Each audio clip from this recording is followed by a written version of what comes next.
ప్రస్తుతం మనం ప్రొద్దుటూరులో ఉన్నటువంటి ధోబీఘాట్ దగ్గర ఉన్నాం. ఇక్కడ రజకులతో మాట్లాడదాం. వాళ్ళ సాధక బాధకాలు ఏంటి, వాళ్ళ జీవన విధానం ఏంటి, ఇలాంటి పరిస్థితులను అడిగి తెలుసుకుందాం. మనతో పాటు ఉన్నారు ప్రొద్దుటూరు రజక సంఘం అధ్యక్షులు చంద్రాయుడు గారు. వారి మాటలోనే తెలుసుకుందాం. నమస్తే అండి. నమస్తే మేడం.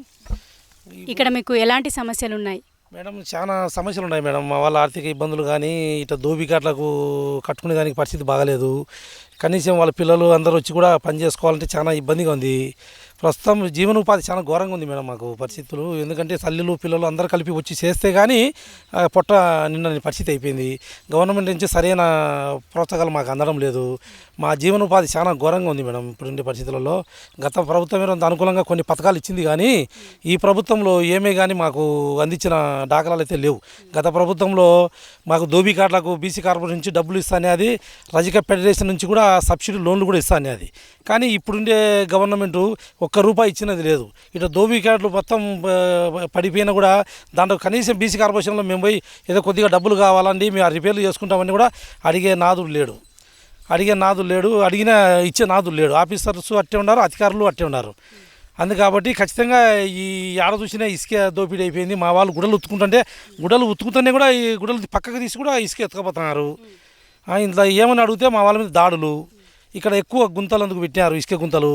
మా పిల్లోళ్ళు కూడా ఇల్లు కూడా ఉతుకుంటుంటే ఆ పిల్లోళ్ళు ఆడుకుంటా ఈ ఏట్ల మాదిరిలే నీళ్ళు లేవని చెప్పి ఒక 2-3 ఆ గుంతలు పడి చనిపోయినారు కూడా. కానీ అధికారులు ఎవరు పట్టించుకోలేము. మేము ఇది మా పరిస్థితి ఏంటంటే వాళ్ళు ఇసుక తోలే వాళ్ళను అడ్డుకునే వాళ్ళు లేరు. మా వాళ్ళు ఏదైనా ఏం చెప్పినా కూడా ఈయనే ఆఫీసర్స్ లేరు. అంత ఘోరంగా ఉంది మేడం పరిస్థితి ఇక్కడ. ఇప్పుడున్న ప్రభుత్వంలో పథకాలు సరిగా అందుతున్నాయా మీకు? ఇప్పుడుండే పథకాలు మేడం ఏదో అంటారు కదా, ₹10 ఇచ్చి ₹100 తీసుకునేట్టు. వాళ్ళు ఏదో అమ్మఒడి అది ఏదో 10 మందికి వేసి 100 మందికి ఇచ్చా అని మా వాళ్ళకి చెప్పుకుంటున్నారు. అది ఇచ్చినది ఇప్పుడు ఏ వస్తువులు కొనాలి, ఒక నూనె అయితే ఉప్పు పప్పు కొనాలంటే వాళ్ళు ఇచ్చింది ఇప్పుడు ఎంత మేడం, అన్ని రేట్లు పెరిగిపోయినాయి. ఇటు చూస్తామా మా జీవనోపాధి చూస్తామా కేంద్రం ఘోరంగా ఉంది. ఇంట్లో తల్లులు పిల్లలు వచ్చి చేసుకొని అంత ఇంత సంపాదించుకొని ఏదైనా కొనకొచ్చుకొని పోతే అది ఎందుకు చావడం లేదు మేడం. ఏ పథకాలు అయితే ఊరికి అది ఇస్తున్నాం ఇది ఇస్తున్నామని చెప్పి ఊరికి చెప్తున్నారే కానీ ఈ ఎక్కువ శాతం ఈ వస్తువులు పెరగడంతో కరెంటు బిల్లులు కట్టుకోవడం కానీ ఇచ్చిరి చేసుకోవడంలో కరెంటు బిల్లులు వచ్చాయి, డబల్ అయినాయి మేడం. డబల్ అయినా ఊరికి ఇచ్చినామని ఊరికి వాళ్ళు ఆకర్షణ చెప్తారు కానీ ₹10 ఇచ్చి ₹100 నష్టపోతున్నాం మేడం మేము. దానివల్ల చాలా ఘోరమైన పరిస్థితి అయిపోయింది ఆర్థిక మా రజక సంఘాన్ని రజకులది. ఏమంటే ఇంకా వేరే దానికి పోలేకపోవడం, ఇంకా కొంతమంది అయితే ఇళ్ళలో పని చేసుకొని వేరే విధంగా చేసుకుంటారు. ఇది సాగడం లే, వాళ్ళకు పొట్టకూటికి పిల్లలకు చదువులకు సాలకపోవడం వేరే వృత్తికి పోతున్నారు. ఈ వృత్తిని ఎంత లేని వాళ్ళకి ఇది లేని పరిస్థితి ఖచ్చితంగా ఇదే చేసుకుంటారు మేడం పరిస్థితి. ఇప్పుడు ఎవరు వస్తే మీకు ఈ సమస్యలు తీరుతాయని అనుకుంటున్నారు మీరు? మేడం గత ప్రభుత్వము మాకు ధోబీఘాట్లకు మాకు సబ్సిడీ లోన్స్ అనేక మందికి వాషింగ్ మిషన్లు ఇచ్చి మా ఆర్థికాన్ని బలోపేతం చేసేదానికి బాగా చేశారు మేడం. ఈ ప్రభుత్వంలో ఊరికి కార్పొరేషన్ చైర్మన్ ఇచ్చినారు కానీ రజక ఫెడరేషన్ చైర్మన్ ఉన్నాడు కానీ ₹1 లెక్కించి పరిస్థితి ₹1 తీసుకుని పోయి ఈ ధోబీఘాట్లు కట్టుకోండి ఇది కరెంటుకు బాధ ఉంటే అక్కడి నుంచి చేసేదని ఆ పరిస్థితి లేదు మేడం. ఊరికి పేరుకైతే ఫెడరేషన్ చైర్మన్ ఇచ్చినారు కానీ అసలు దాని కూడా ఏం ఉపయోగం లేకుండా చేశారు మేడం. గత ప్రభుత్వం అయితే బ్రహ్మాండంగా మాకు అక్కడి నుంచి సబ్సిడీలు కానీ మామూలుగా ఏదైనా ఈ పనిముట్లు కానీ ధోబీఘాట్లకు డబ్బులు కానీ బ్రహ్మాండంగా బీసీ కార్పొరేషన్ పోతే బీసీ కార్పొరేషన్ అప్లై చేసుకుని బీసీ కార్పొరేషన్ వాళ్ళు వచ్చి చేసి చూసి అంత చేయించేవాళ్ళు మేడం. ఇప్పుడుండే ప్రభుత్వంలో ఏనాడే కనీసం ఒక ధోబీఘాట్కు 5 ఏళ్ళ నుంచి వాళ్ళు డబ్బులు ఇచ్చింది లేదు. మేము పోయి ఎన్నిసార్లు బీసీ ఈడీ గారికి వాళ్ళకు మొరపెట్టుకుని కూడా ఏం చేయాలి, మాకు డబ్బు లేదు, వస్తే కదా మేము ఏదైనా ఇచ్చేది, కనీసం ఇట్లా పోయినా అయ్యా దీనికి రిపేర్లకన్నా ఇవ్వండి, మా వాళ్ళకు రేపొద్దున ఎండలకాలం వస్తుంది, నీళ్ళు ఉండవు, బోర్లు కూడా ఎండిపోతున్నాయి, మళ్ళీ లోపలికి వేసుకోవాలి మేము, మా పరిస్థితి ఘోరంగా ఉందని కూడా మేమేం చేయాలని వాళ్ళు కూడా ఆఫీసర్స్ చేతులు ఎత్తున్నారు. వాళ్ళు కూడా మా దగ్గర డబ్బు లేదు, ఉంటే ఇచ్చేటోళ్ళమే, మాకు ప్రభుత్వం నుంచి ఏమి మాకు ఖజానాలకు వచ్చే కదా, మీరు ఎన్నిసార్లు వచ్చి మేమేం చేయాలని చెప్పి వాళ్ళు మహమాటంగా చెప్తున్నారు అధికారులు మేడం. రాచమల్లు శివప్రసాద్ రెడ్డి గారు, నంద్యాల వరదరాజుల రెడ్డి గారు, ఈ ఇద్దరి గురించి చెప్పమంటే మీరు ఏం చెప్తారు? మేడం గత ప్రభుత్వంలో ఈ నంద్యాల వరదరాజరెడ్డి ఇన్ఛార్జిగా ఉన్నాడు ఈ పొద్దుటూరు నియోజకవర్గానికి. అప్పుడు కూడా ఎమ్మెల్యే గారు పోయిన కూడా 5 ఏళ్ళు ఎమ్మెల్యే గారు ఉన్నాడు. కానీ పొద్దుటూరులో ఇన్ఛార్జిగా ఉన్నప్పుడు కూడా ఆయన చాలా పనులు చేయించాడు మేడం.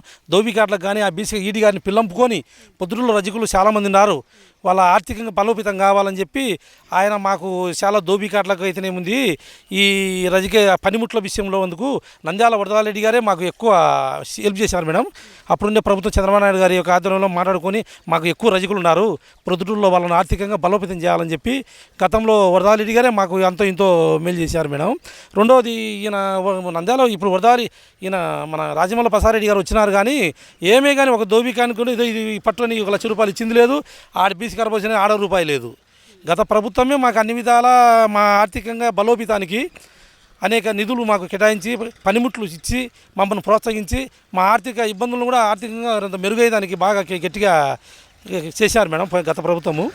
ఈ ప్రభుత్వంలో ఏం చేయలేదు మేడం. ఈ ప్రభుత్వంలో వాళ్ళ ఊరిగా వచ్చి వాళ్ళే వాళ్ళ కార్యకర్తలు వాళ్ళు ఇక్కడ వచ్చి మమ్మల్ని ఇబ్బంది పెట్టి చేస్తారే కానీ కనీసం ఎమ్మెల్యే గారికి ఎన్నోసార్లు చెప్పినామయ్యా ఇట్లా ఇసుక దోపిడీ జరుగుతుంది, మా గుడ్డలు ఉత్తుకునే కానీ వచ్చి గుంతలు పెట్టి మా పిల్లోళ్ళు కూడా గుంతల్లో పడి చనిపోతున్నారు, చనిపోతున్నారయ్యా చెప్పొద్దని కూడా సర్లే చెప్తా అంటాడు, ఇంకా అంతటితో మర్చిపోతాడు. అట్లా జరిగింది మేడం. గత ప్రభుత్వానికి కూడా ఇదంతా మొత్తం ఇక్కడ గుంతలు ఉంది కదా, ఆ వల్ల గుంతలు ఉన్నాయి మేడం, అటు పక్క ఉన్నాయి. మేడం మేము ఆ గుంతలు చూపిస్తాము. కనీసం మేము ఈ దోబికాని కాడ ఉతుక్కుంటా అంటే మాకు కనీసం కానీ ఒక 500 మీటర్ దూరం అన్నా మాకు స్థలం వచ్చడం లేదు. ఈ స్పాట్లోనే మేము గుడ్డలు ఆరేసింటే ఆ ఆరేసిన గుడ్డలు కూడా పక్కకు తీసి ఈ ట్రాక్టర్ ఇసుక దోపిడీ చేసుకుంటున్నారు. మా పిల్లలు చాలామంది ఆ గుంతల్లో పడి ఆడుకోవడం పోయి పెద్ద పెద్ద గుంతలు ఉన్నాయి. మీరు రండి చూపిస్తాం మేడం.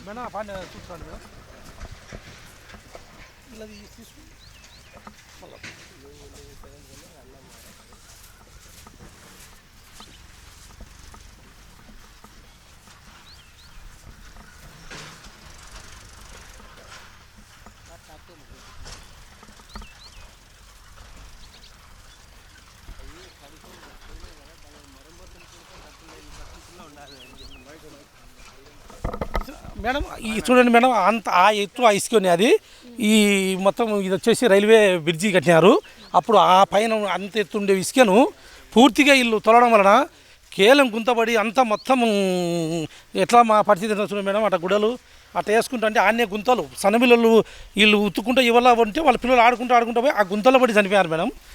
ఇలా చూడండి మేడం ఎంత ఘోరంగా ఉందో. ఇవిగోండి మేడం, ఇవే మేడం గుంతలు. మా వాళ్ళు చూడండి మేడం, ఇక్కడ ఆరేసుకుంటున్నారు. అన్ని గుంతలు ఉన్నాయి. ఈ గుంతలలో మా పనుల మీద మేము ఉన్నాము. పిల్లలు ఆడుకుంటావే ఆ గుంతల్లో పడి 2-3 పిల్లలు చనిపోయిన రోజులు కూడా ఉన్నాయి మేడం. కానీ మా స్వార్థ బాధలు ఎవరు పట్టించుకోవడం లేదు. ఎంతసేపు వాళ్ళు ఇసుక తీసుకోవడము, తవ్వుకోవడం, పోవడం తప్పితే మేము పోయి అడిగినా కూడా మమ్మల్ని భయపడిచ్చి రకానికి ఉన్నారు. అందువల్ల అవన్నీ ఇసుక ట్రాక్టర్లే మేడం, ఆ నుంచి పోతాయి. ఇవన్నీ గుంతలు ఎంతెంత లోతు ఉన్నాయో చూడండి మేడం. మా పనిలో మేము ఉంటాం. పిల్లలు ఆడుకుంటావే ఆ గుంతల్లో అన్ని రోజులు ఉన్నాయి. చనిపోయిన పిల్లలు ఉన్నారు. మేము ఇక్కడ ఆరేసుకుంటున్నాం, ఈయన పోసుకుంటారు ఇసుక. మా వాళ్ళు పోయి అడిగినా కూడా వాళ్ళను దౌర్జన్యంగా మాట్లాడే కాడికి ఉన్నారు. మా వాళ్ళు ఇప్పుడు ఇండ్లు కట్టుకోవాలన్నా కూడా ప్రజెంట్ మేము ఇసుక తోలుకోవాలన్నా మాకు కూడా చాలా ఇబ్బంది పెడుతున్నారు. మేము ఇండ్లు వాళ్ళు ఇచ్చినా కూడా కట్టుకునే స్థితిలో మేము లేము. మా వాళ్ళు ఈ ఇసుకన్నా ఏదో తీసుకొని పోదాం మేము అనుకుంటే కనుక ఆ ఇసుక తీసుకోవడానికి కూడా మాకు చాలా ఇబ్బందిగా ఉంది. మేము తీసుకోలేకుండా ఎంతసేపు ఉన్నా వాళ్ళే ట్రాక్టర్లు వాళ్ళే తోలాలా, అది జరుగుతూ ఉంది. మీరు చెప్పండి. అలా మేడం, గత ప్రభుత్వంలో మాకు ఇచ్చిన దోపికాల గురించి ఆ ఇసుక తోలడం వల్ల పైపులు కానీ మాకు ఈ బోర్లు పోవడం కానీ ట్రాక్టర్లు ఇసుక తోలడం కానీ ఈ గుంతలు పడి మాకు చాలా ఇబ్బంది అయింది మేడం. అక్కడ చూడండి ఆ గడ్డ, ఆ ఎత్తున గడ్డ ఉన్నది ఇసుక. అటువంటి గడ్డ ఆ పైన కట్టించిన దోపికాలలో కింద మరమ్మత్తు పనులు చేసుకొని కూడా మాకు ఈ ప్రభుత్వం మాకు డబ్బులు ఇవ్వడం లేదు. గత ప్రభుత్వంలో మేము దోపికాలను కట్టించిన ప్రభుత్వం ఆ ప్రభుత్వంలో మాకు మేలు చేసింది, కానీ ఈ ప్రభుత్వంలో మాకేం మేలు చేయడం లేదు. మాకు ఉండే దోపికాలను కట్టించిన గడ్డలు కూడా పోతున్నాయి. ఇసుక తోలాకండి అంటే ఆ గడ్డలు తోలేందుకు మాకు నీళ్ళు వచ్చినప్పుడు ఆ దోపికాలను కట్టించినవి అవి పడిపోయి అవి మరమ్మతులు చేసుకోవడంలో ఈ ప్రభుత్వంలో మాకు ఏం మేలు జరగడం లేదు. కానీ ఏదో ఇప్పుడు ఆ కాలువ కిరిచిన నీళ్లు దీంతోకి రావడం వలన మాకు ఇప్పుడు ఉత్తుకోవడానికి అవకాశం ఉంది, కానీ లేకపోతే మాకు ఉత్తుకోనికి కూడా అవకాశం లేదు. ఆ మోటార్లు వేసినట్టు పైపులు పోయినాయి. ఏదన్నా అంటే మమ్మల్ని బెదిరింపులు, ఆ పైపులు పోతున్నాయి అన్నా కానీ మమ్మల్ని ఏం లెక్క చేసేటోళ్ళు లేరు. కానీ అది చేసి ఆ ఊరికే డమ్మీలు కొట్టుకున్నాం కాక మోటార్లు పొయ్యి కూడా మళ్ళీ ఏంటంటే ఈ 2 కులాలు మేడం ఆ గడ్డ ఎత్తుండే ఇసుక ఈ పొద్దు మాకు చాలా ఇబ్బంది అయింది. ఆ తొట్లు పోయేసుకొని మరమ్మతులు చేసుకొని కూడా లేదు. మాకు ఏదైనా ఈ మరమ్మతులు చేసుకోనికి ఆ డబ్బులు ఇచ్చే మేము ఏదైనా చేసుకొని మోటార్లు బిగించుకుంటాం. ఈ నీళ్లు లేకపోతే మేము అది కూడా చేసుకోలేం. ఆ నీళ్లు రాకుండా పోతే మాకు అది కూడా లేదు. ఈ మోటార్లు బిగించుకునే కరెంటు లేదు, మోటార్లు ట్రాన్స్ఫారాలు లేవు, ఐపీ తీసేశారు. ఏమనంటే తోడుగా ఈ ఇసుక బెదిరింపు లేకపోతే ఇసుక పోకుండా అంటే కన్నా మాకు నీళ్లు బాగా ఆనందంగా ఉంది మేడం. కష్టపడుతున్నా అంటే మేడం మాకు 4-5 వేల కన్నా ఏమీ కష్టం మిగలేదు మేడం. మిగులుతాయి మేడం. ఖర్చులు ఉంటాయి కదా మేడం, మా ఖర్చులు బీసింగ్ సోడాలు, ఆటో ఛార్జీలు, పనులు బడకలు అప్పుడంటే ఏదో మోటార్లు ఉంటే మాకు నీళ్ళు వస్తుంటున్నాయి. ఇదైతే ఇప్పుడు నీళ్ళు వచ్చి ఉతుక్కాలో లేదా లేదు. దూరాభారం పోవాలంటే కన్నా మాకు ఖర్చు ఎక్కువ మేడం. ఉపాధి అంతా అందరం కుటుంబం అంతా కలిసి చచ్చే కానీ మాకు 4-5 వేలు మిగిలేదు బరుగు మేడం. కాదు, మీ పిల్ల జల్ల అంతా ఇక్కడే ఉన్నారు కదా, ఇంతమంది కష్టపడితే 5-6 వేలు మిగిలితే మరి వీళ్ళకి ఏదైనా ఆరోగ్య సమస్యలు ఇట్లా వస్తే ఏంటి పరిస్థితి? మేము ఏదన్నా బయట ఉపాధి పనికి పోతాం. ఇది చేసుకున్నాక మాకు కరెంటు బిల్లులు ఎక్కువ వచ్చా, పిల్లల ఫీజులు కట్టాలన్నా మేము బయట ఉపాధికి ఇది చేసుకొని బయట ఉపాధికి పోతాం. ఇంట్లో వాళ్ళు ఆడవాళ్ళు ఈ పని చేసుకొని ఉతికిచ్చిపోయినాక ఆ పని చేసుకున్నాక మేము బయట పనికి పోతాం. మాకు ఒక కరెంటు బిల్లులు పెరిగినాయి. మాకు ఇప్పుడు ఉండే పరిస్థితులలో వాళ్ళు ఇచ్చేది అమ్మఒడి ఇస్తున్నామని చెప్తున్నారు, కానీ అమ్మఒడి ఇచ్చింటే 3-4 పిల్లోళ్ళు ఉంటే ఇంట్లో ఒక్కరికి వేస్తారు. వేసినారులే అనుకుంటే ఏదో మేము ఇచ్చిరి లాండ్రీ చేసుకోవాలా, ఇవన్నీ ఇచ్చిరి చేసుకుని లాండ్రీ చేయాలా. లాండ్రీ చేసిన వలన కరెంటు బిల్లులు ఎక్కువ వచ్చాయి. ఆ వచ్చే ఒకరికి కూడా కట్ చేస్తున్నారు. కట్ చేయడంతో ఏం చేస్తే వేరే ఉపాధి లేకుండా ఈ పని చేసుకోవడము. ఇంక ఎట్లా మళ్ళీ భారీగా వచ్చేసి ఏరే ఇళ్ళలోకి పోతుంది. మొగోళ్ళు వచ్చేసి మట్టి పనికి దానికి పోతుంది. ఆ పని వచ్చిన లెక్కలు ఈ పిల్లలతో చదివించుకుంటారు మేడం. గవర్నమెంట్ ఇచ్చేది మాత్రం మాకేం పెద్దగా లేదు. అంత ఇంత వచ్చిందంటే మళ్ళీ వెనకనే కట్ చేస్తున్నారు. అందులో మాకు లాండ్రీలు ఎక్కువ ఇచ్చిరి, కరెంట్ ఎక్కువ కలుతుంది మేడం. కాలితే కరెంటు బిల్లు ఎక్కువ వచ్చిందన వచ్చే పథకం కూడా తీసేయడం. మరి మీరు రజక సంఘం అధ్యక్షులుగా ఉన్నారు కదా, వీళ్ళ సాధక బాధకాలను ఏం తీర్చే ప్రయత్నం చేయరా మీరు? ఖచ్చితంగా మేడం, మా వాళ్ళు ఎక్కడెక్కడ ఉన్నారు చేయాలని మా ప్రయత్నం అయితే ఇటు బీసీ కార్పొరేషన్ ఎన్ని మాట తిరిగినామో, ఎట్లా ఎన్నిసార్లు సీఎం గారి దగ్గరికి పోయినామో అవి మాకే తెలుసు మేడం. బీసీ కార్పొరేషన్ ఇక్కడ లోకల్ ఆఫీసర్లు కానీ, జిల్లా ఆఫీసర్లు కానీ, బీసీ కలెక్టర్ కానీ అంత కూడా అన్ని పెట్టినాం. పెట్టి కూడా పాలకులు పట్టించుకునేదానికి లేదు మేడం. ఎన్నిసార్లు పెట్టినా కూడా మేమేం చేయాలా, మీకు ఆ పథకాలు వచ్చినా ఈ పథకాలు వచ్చినా అంటే అయ్యా వచ్చినాయి పథకాలు అంటున్నారు కానీ వచ్చి పన్నెట్టు పడుతున్నాయి, మా కరెంటు బిల్లులు అయితే కట్ అయిపోతున్నాయి. మరి మేము చేసుకుంటే కదా కరెంటు ఎక్కువ ఇచ్చిరి చేస్తుంటేనే కదా పోయేది, అది కూడా కష్టమే కదా. మరి దానివల్ల మీరు ఎట్లా అంటే దానికి మేమేం చేయలేము, గవర్నమెంట్ పెట్టింది అది, మీకు ఇంతవరకు టార్గెట్ అది మించితే ఎవరికైనా కట్ అయిపోతుంది అనడంతో ఇంక లేని పరిస్థితులలో ఆ ఉద్యోగం ఉత్తుకోవడం, ఆడ వేయడము, మళ్ళీ భార్యకి వచ్చేసి ఇళ్ళల్లో పనులకు పోవడము, ఆమె 10 రూపాయలు తెచ్చుకోవడము, మొగోళ్ళు వచ్చేసి మట్టి పనికి బయట ఏ పని ఆ పనికి పోయి 5-10 వచ్చి ఆ తెచ్చుకున్న పిల్లలను చదివించుకుంటున్నాం మేడం. చదివించుకునే పరిస్థితి అయిపోయింది. మరి ఇంకా ఎవరు వస్తే మీ సాధక బాధకాలు, మీ బాధలు తీరుతాయి అనుకుంటున్నారు మేడం? గత ప్రభుత్వం అయితే మాకు సబ్సిడీలు కాదు, ఇంత ధరలు కూడా లేవు. మా సన్నదప్పుకోలు బతికేదానికి గత ప్రభుత్వం బాగుండేది మేడం. ఈ ప్రభుత్వంలో ఊరికి మీకు బేసినా మీకు ఇది ఇంత వచ్చిందని వాళ్ళు ఊరికి చూపించారు. వాలంటీర్లు వచ్చేది మీకు దీన్ని పథకాలు వచ్చినాయి, ఇన్ని లక్షలు వచ్చినాయి అంటారు, కానీ అది ఎంత ఊరికి పేపర్ మీదనే కానీ మాకు అందింది ఏమీ లేదు. గత ప్రభుత్వం అయితే ఏదో మాకు సబ్సిడీలు, మాకు బీసీలు కూడా బీసీ కింద ఉన్నాం మేము, మాకు చాలా కానీ దోబికాటలు కట్టించుకునే కానీ, ఆదరణ కింద పనిముట్లు కానీ, రజక ఫెడరేషన్ కింద సబ్సిడీ లోన్లు కానీ, లక్ష రూపాయలు సబ్సిడీలు కానీ బాగా ఇచ్చారు మేడం. గత మళ్ళీ చంద్రబాబు నాయుడు అటువంటి వాళ్ళు వచ్చే మా సన్నదప్పుకోళ్ళ బతుకులు బాగుపడతాయి. ఈ గవర్నమెంట్లో మేము కూడా బతికేదానికి లేదు, ఇసుక తీసిపోతారు, బెదిరింపులు ఎక్కువైనాయి. మళ్ళీ ఆయన చంద్రబాబు నాయుడు గారు వచ్చే బాగుంటుంది అనుకుంటున్నాం మేడం. మాకు గత ప్రభుత్వమే మేలుగా ఉంది, కానీ ఈ ప్రభుత్వంలో ఏం లాభం లేదు మేడం. ఊరికే వేసినా అంటున్నారు కానీ చాలా మేము ఆర్థిక ఇబ్బందులు పడినాం. పిల్లలను చదివించలేని పరిస్థితులు, వాళ్ళు ఏదో 2-3 పిల్లలు మాకు ఉండేది, కానీ ఒకరికి వేయడం ఇటు ఇబ్బంది జరుగుతుంది మేడం. ఈ విధంగా ఉంది. గవర్నమెంట్ స్కూల్స్ బాగానే ఉన్నాయి కదా, పిల్లలు బాగానే చదువుతున్నారు కదా ఇక్కడ? ఏం చదువుతారు మేడం, అదే ఇంకా చదవడం అంటే పిల్లోళ్ళు కూడా ఇంకా వాళ్ళు సరిగా గవర్నమెంట్ స్కూల్ పోతే సక్రమంగా స్కూళ్ళల్లో కూడా వీళ్ళు ఉండరు, ఆ టీచర్ సాయం రారనేది మేము కూడా భయపడి పిల్లలు ఇబ్బందులు అవుతాయనేది అన్న పనులు మట్టి పని ఇటు పని చేసుకొచ్చుకొని మేము కూడా ప్రైవేట్గా చదివించుకునే పరిస్థితి వచ్చింది మేడం. నెక్స్ట్ ప్రభుత్వం కూడా ఇక్కడ బాగా మాకు కూడా ఈ ప్రభుత్వం సరిలేదని మేమందరం కూడా చాలా మాకు యాగదా మీటింగ్ పెట్టుకుని కూడా మనకు ఎక్కడే కానీ మా కుల సంఘాలం కానీ చాలా ఇబ్బంది పడుతున్నాం మేడం. ఈ ప్రభుత్వంలో అంటే అధికారులతో ఏదైనా చెప్పుకుంటే వినియోగించి వాళ్ళు పడకడం లేదు. ఏ విధంగా ఉన్నాయా మా పరిస్థితులు, దోబికాటుకు ఏదైనా 10 రూపాయలు బీసీ కార్పొరేషన్ రూపాయలు లేదనడము, ఇటు చూసామా ఇచ్చిన కరెంటు బిల్లులు వస్తున్నాయని చెప్పి మాకు అమ్మ ఒడిలు ఇవి రాకుండా చేయడము, మాకు చాలా ఘోరంగా ఉంది మేడం. ఈ ప్రభుత్వంలో నరకం అనిపించేటుంది మా వాళ్ళు సన్నదప్పుకోలం అంతా, మేము మా కులం అంతా. కొంతమంది రజకులు ఇక్కడ బట్టలు ఉతుకుతున్నారు, వాళ్ళ సమస్యలను కూడా అడిగి తెలుసుకుందాం. మీ పేరండి? నా పేరు పుల్లయ్య. ఎన్ని సంవత్సరాల నుంచి చేస్తున్నారు ఈ వృత్తి? నేను 60 ఏళ్ళ నుంచి చేస్తాను. 60 ఏళ్ళ నుంచి?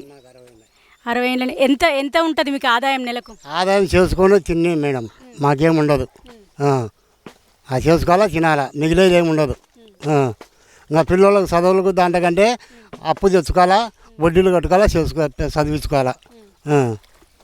ఇదే చేస్తారా, ఇంకేమన్నా చేస్తారా మీరు? ఏ పని చేయము మేడం, ఇదే మాకు వృత్తి.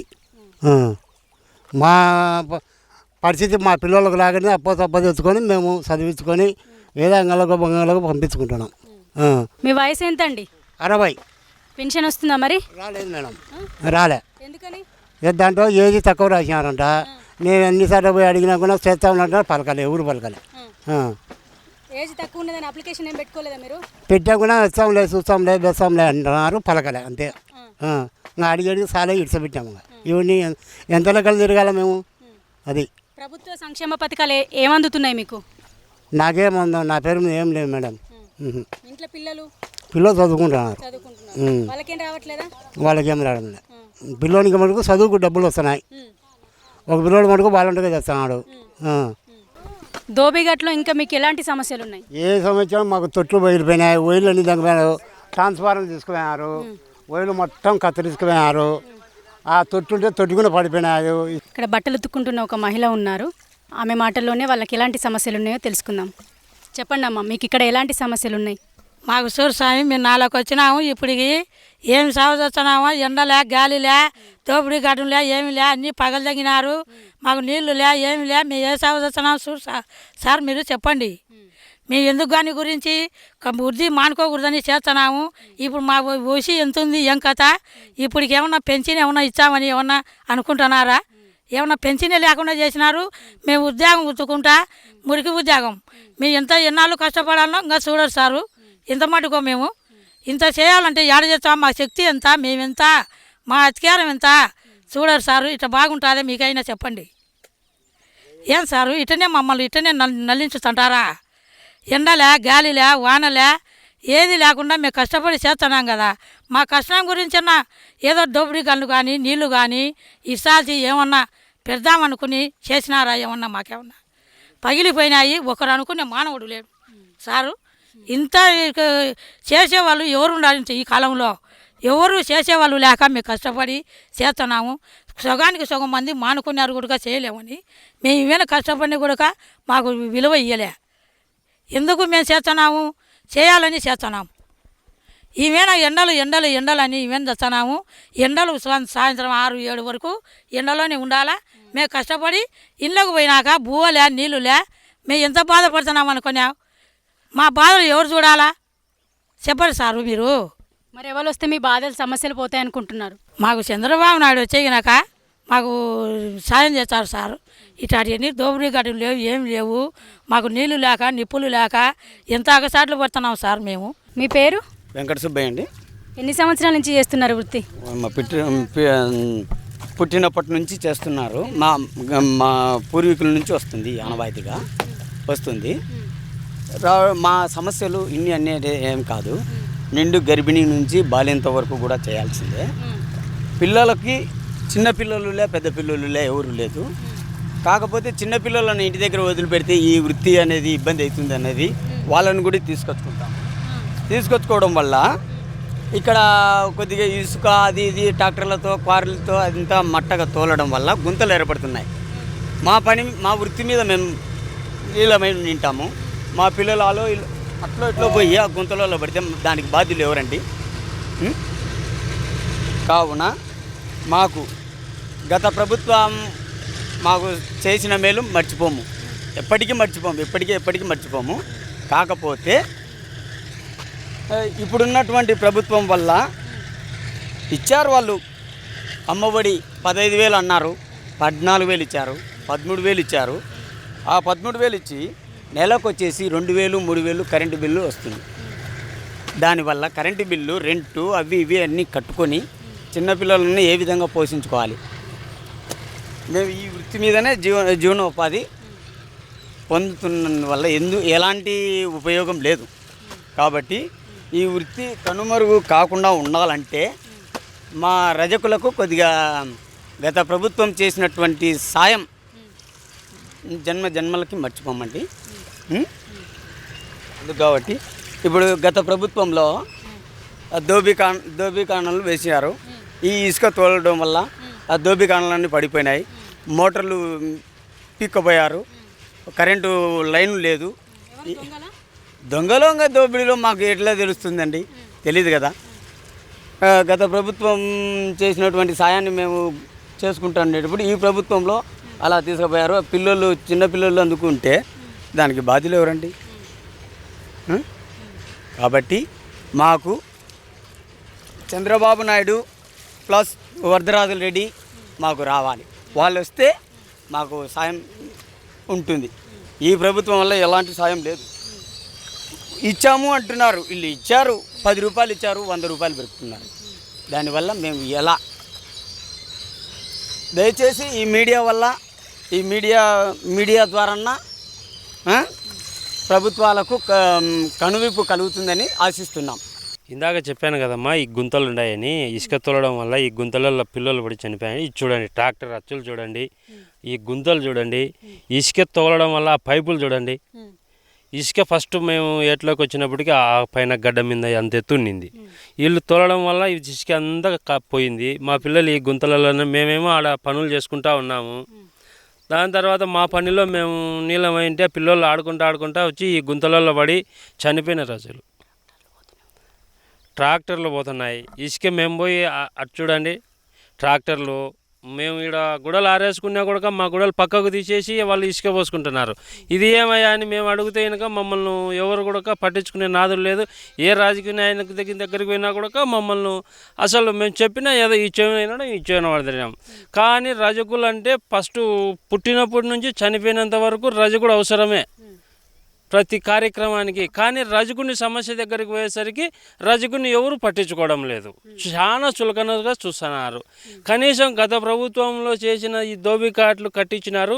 ఈ ఇసుక తోలడం వల్ల ఆ దోబికాట్లన్నీ పడిపోయి ఉన్నాయి.